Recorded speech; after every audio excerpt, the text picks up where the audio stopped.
All right, something happened just as soon as we got into the game. The wind left. Not sure why. Probably just some... Probably a mistake. We're just going to go ahead and remake it. We'll get that game going for you guys in just a second here. Yeah, should not take long. Everybody's just joining up. That's right. Again, thank you to our sponsors at Sony Ericsson. We love you guys. Yeah, and thank you to Blizzard for making this amazing game. So good. Did you just give him a kiss with your gigantic lips? With the Angelina Jolie lips, That's it, man. Yes, they get a kiss. The Julia Roberts mouth, the Angelina Jolie lips, the John Travolta face. Tasteless. You are just... Don't stop. Tasteless is Hollywood. Thank you. All right. The countdown started again, so we're going to get this game going for you guys. Everything should be fine. So, again, let's see who goes on to code S and who bumps down. It gets bumped down to code A. We're going to find out here at the GSL. I don't know if we're going to do an intro of it, if we're just going to cut right into it. I think we're just going to cut right into it. I think we're just going to just change the camera to the already started into the game screen. No, I'm joking. Nothing's happened. He's going DTs. Yeah. All right. So, into the game. Over here. Snow Protoss. He's going DTs. That's the craziest thing I've ever seen. In the red, we have... TheWind. Oh, no, we're going for the... Yes, we are. Okay. And now, to our Terran player, we have none other than... from our previous game.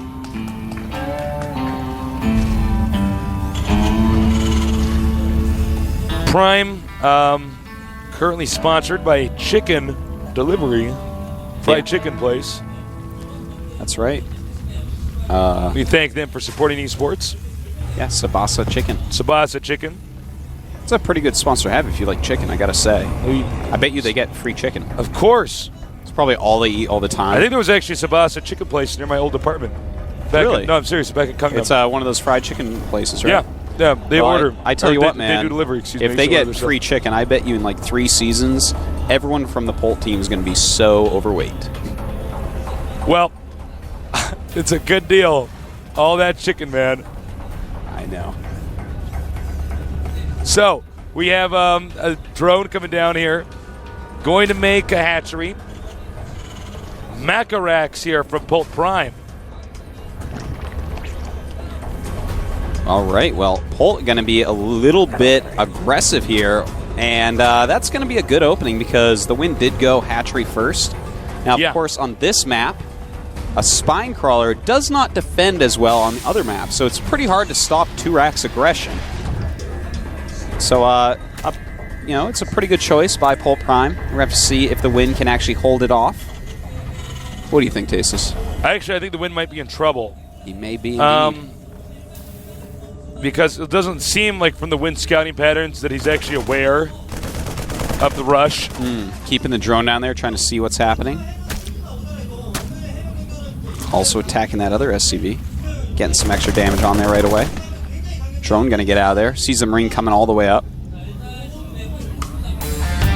And going to just get a little gold mineral here. I like that. I wonder if he's going to send some SCVs with that too. I could see him sending a bunch of SCVs. Going to do a bunker push. Leapfrog bunkers the Wind over there. knows. He knows what's going on, Tasteless. Here come the drones. Wants to surround that Marine so badly. Can he get it? Oh, slips through. Barely wiggles through there. That Marine must be covered with Vaseline, Tasteless. That was 3 Marines there now. Yeah. It's getting a little bit scary. Can't really engage with those drones anymore, but he is making a spine crawler. Even if this bunker finishes, I don't think the push is going to work anymore. Yeah, no, it seems like it's been slowed down very, very well. The spine crawler on the way is going to be helpful because this looks like it's going to be a bunker base push. Oh, a little bit indecisive there. Whoa, he's got his drones on the wrong side. Sorry, there's another path. Up. So that's a lot of time lost mining minerals. Certainly. That's a lot of this is time wasted. Now, countering with these Zerglings. I don't know if the Wind should be countering. Decides not to. The Wind agreed with you. Didn't know if he should be countering and turned around. Command center on the way.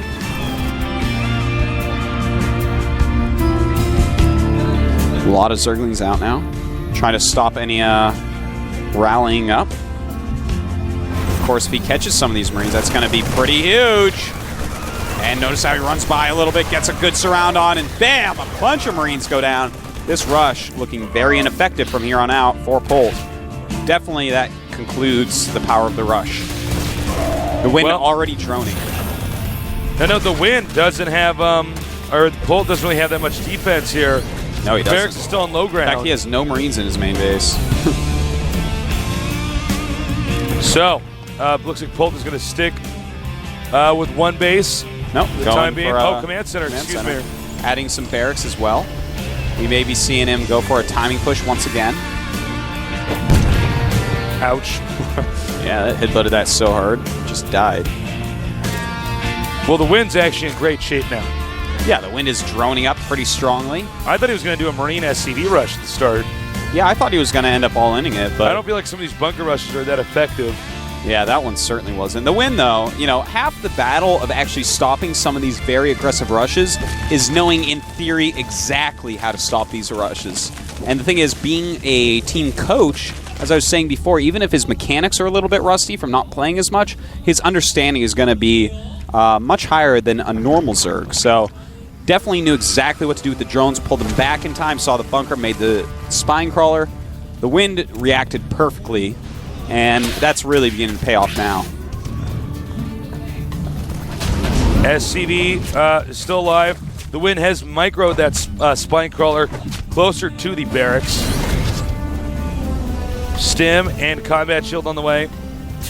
Yeah, I think we may be seeing a timing push. He probably will want to hit it before Baneling speed could be done. And that's not going to be a hard order to hit, Tasteless, because no layer has been started. Notice he's cleaning up those Marines now, throw up some bunkers, but looks like the Wind wants to go for some high economy Baneling aggression. Always a fun strategy to watch, Tasteless. Invented by Kirik some time back. Season 2. And you know what? It might actually work. He might be able to bust down these bunkers and just go in there and kill them off. That'd be a pretty cool little strategy to get away with. Note how he's not loading up all the bunkers. Or not loading the bunkers up all the way. Stim, combat shield out. And it looks like he's just going to go for this right now. Stim isn't done. Combat shield isn't done. This is a good timing on it.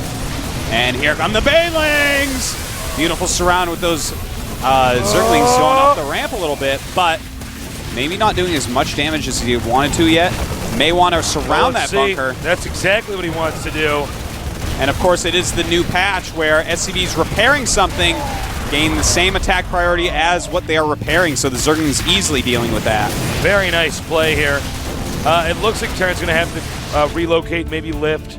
Yeah, man, he's losing a lot of SCVs, a lot of mules. Look at that, he dropped 3 mules down that expansion. Very painful to see. Oh, killed at the same time. That's right. They died together, Tasteless. It wasn't as scary that way, but here come the Banelings.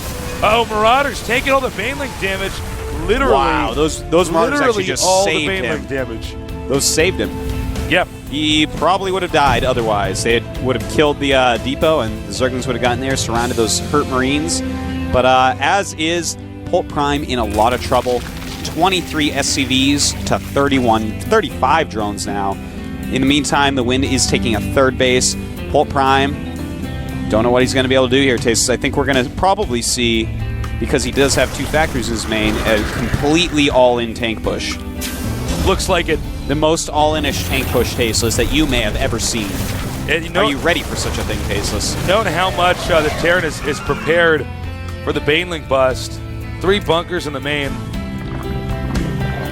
Layer on the way. Yeah, probably hoping that the Wind is all in, but that was a high economy Baneling aggression, so he's definitely not all in. As long as he does reasonable damage with, he's fine. By the way, the Wind just now laying some creep tumors.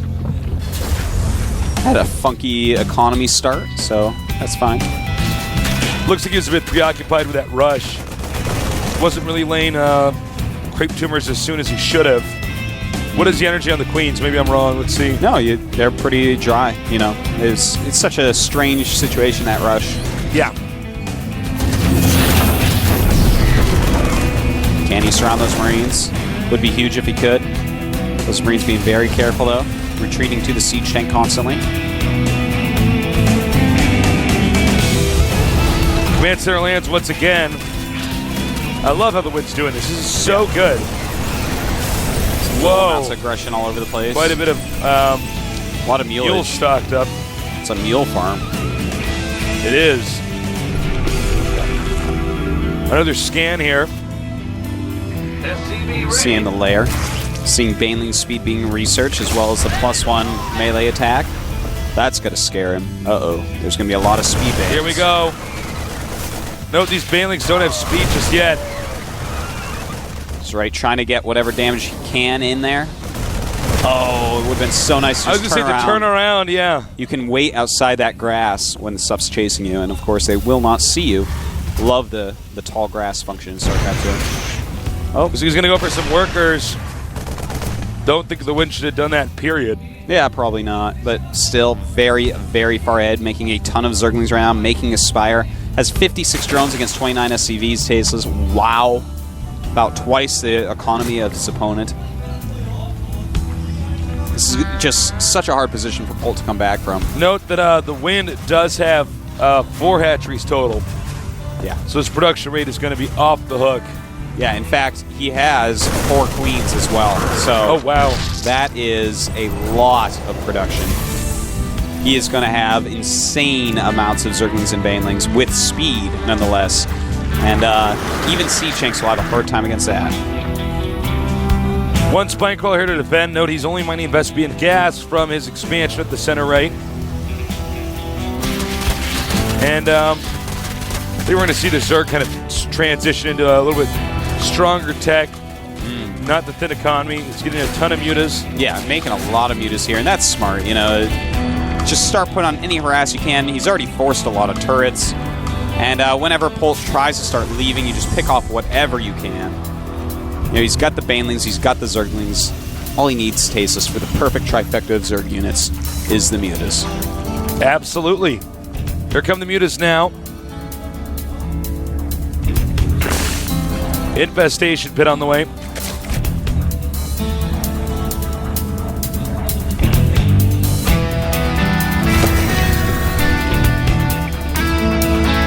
Mutas flying around, seeing if they can find anything to Mutalisk. Maybe take a muta risk. Ooh. Go over there and attack, you know, through the turrets into the main. That is a muta risk. That's very muta risky. It is. You can see the Wind has done a superb job since the end of the rush and spreading the creep on the map. Yeah, he's really focused on that. Such an important thing to do. Yeah. You know, a lot of the Korean Zergs haven't been doing that all that well. No. They really neglect a lot more than some of our foreigners like Rhett or Hydra. But the Wind, Sky, as I said, in theory, he's going to know how to do everything better than most Zergs. So, doing a great job, taking a greatly timed 4th base. Right now he has enough units that Polt really can't do too much. And in fact, Polt right now getting a 3rd factory. Look at that, a 3rd factory. No extra command centers, so yeah, we're definitely going to see an insanely all-in push here, Tasteless. He's got a couple doors, he's got a lot of siege tanks, and so many Marines. So, looks like Terran should be pushing now. We did see him on Siege. Now, with siege tanks are in siege mode, they're going to melt Banelings. Yeah. You can see he's checking for burrowed Banes. Smart of him to do. Whoa. Looks like they will manage to escape. Oh, really? No, never mind. Whoa. Running back to those siege tanks. Overextending himself there a little bit.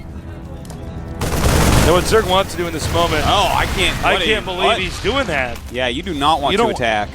It's not even like anything is under threat right now. Yeah. By the way, the Wind making almost purely Zerglings right now with mutas. Interesting. I'd love to see him kind of run around with those a little bit more instead of almost engaging this very fearsome army. That is not something you want to engage face up. No, there are no medevacs in that. Yeah. It's a very all-in scenario. And the Wind gonna counterattack. I like it. Polt Prime not gonna have enough here to deal with all this.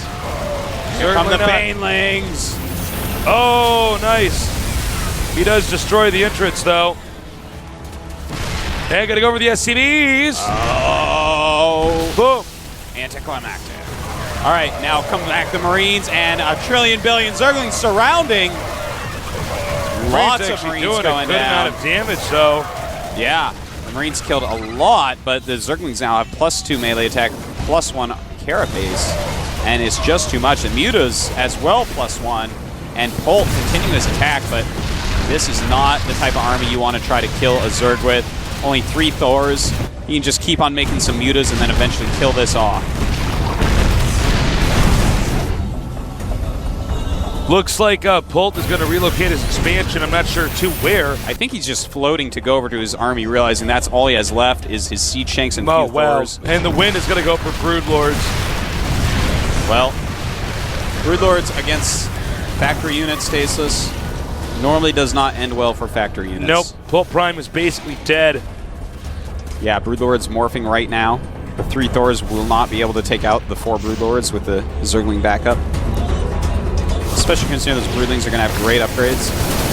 And here we go. Siege Shanks helping to damage those Thors. Should be our final battle. Yeah, we will be seeing GG momentarily, any second. We wish Polt Prime well in Code A. Well, it's a best of 3, so. Yeah. What is wrong with me today? I'm actually just terribly off. I'm just terribly off today. I'm so sorry, guys. Now, our next map is going to be Shakras Plateau. I think I'm still in my Code S mindset. I think so. From the different little group phases. Yeah.